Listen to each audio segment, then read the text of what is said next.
10,000 को check पायौं। So hey guys नमस्ते, म चाहिँ रेडी भएर लागेको राङापाडा मिटिङ। दुर्गा मण्डप पुगेको त गाडी पनि आइसकेको रहेछ र सबैजना गाडीमा चढेर बसिराख्नु भएको रहेछ। म चाहिँ सबसे लान्डुमा पुगेको थिएँ र म पनि गाडीमा उठेर अब हामीहरू चाहिँ सबैजना लाग्यौं राङापाडातर्फ र राङापाडा पुगेर हामीहरू चाहिँ भित्रतर्फ लाग्यौं र यता चाहिँ अरेन्ज एप्पलहरू विभिन्न प्रकारको खानेकुराहरू बेचिराख्नु भएको थियो र उहाँहरू चाहिँ हुनुहुन्छ हामीहरूको गुटको सदस्यहरू। उहाँ 4 जना अनि म मिलाएर 5 जना र भित्र चाहिँ देख्नु सक्नुहुन्छ मान्छेहरू एकदमै भिड थियो। लाइक हुन्छ नि चोरा कराको जस्तै आवाज आइरहेको थियो कि, अनि त्यही भएर हामी चाहिँ टाउको दुखाएर बाहिरतर्फ आयौँ चाय पिनुको लागि र चा पियरी भित्रतर्फ लाग्यौँ र भित्र गएर बसेको त एकछिनमा मामा आइपुग्नु भयो र उहाँहरू चाहिँ मामालाई हेर्नुको लागि पुरा कुर्सीमाथि उठेर हेर्नु हुँदैछ टेक्नोलोजिया लगाएर र उहाँ चाहिँ हुनुहुन्छ हाम्रो मामा। तेखिलाक खालसा गरेर आदरणीय जनाबलाई पक्काउनुको अनुरोध जनाउँछु।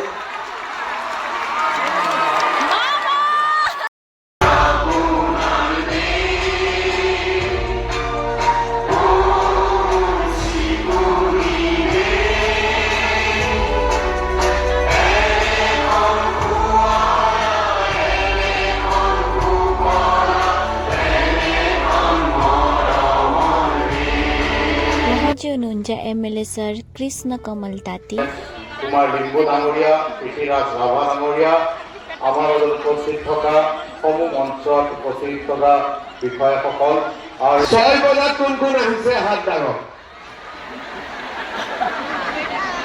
7টাত কোন কোন আহিছে?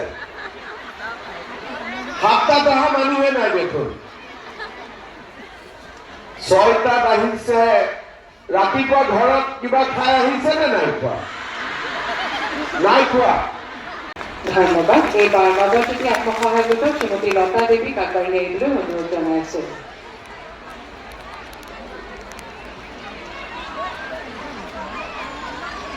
ধন্যবাদ। र गाइस आज चाहिँ मामासँग एकदमै सामने भेट भयो, एकदमै राम्रो लाग्यो। नभए त फोन हुँदै मात्रै देखेको थियो नि त, आज चाहिँ रियलमै भेट भयो, एकदमै राम्रो लाग्यो र मामा पनि लाग्नु भयो र हामीहरू पनि लाग्यौँ पेट पूजा गर्नुको लागि। यहाँ चाहिँ सबैजना बसेर पुलाउ खानु हुँदै थियो भने हामीहरू चाहिँ लाइनमा लागिरहेको थियौँ। लाइन लाग्दा बल्ल हामीले पनि भेट्यौँ पुलाउ साथमा कब्ली बुटको चाना, एकदमै मिठो थियो। त्यसपछि हामीहरू चाहिँ खाइवरी लाग्यौँ घरतर्फ र यो भिडियो चाहिँ हो नेक्स्ट डेको पर मैले यहाँ एड गरिदिएको छु। यहाँ चाहिँ सबैजनाले चेक लिएर फोटो खिच्नु हुँदैछ भने कोही चाहिँ भने यतातिर चेक लिनुको लागि बसिराख्नु भएको छ र मैले पनि चेक भेटिसकेको छु। आजको लागि यति नै, बाइ बाइ।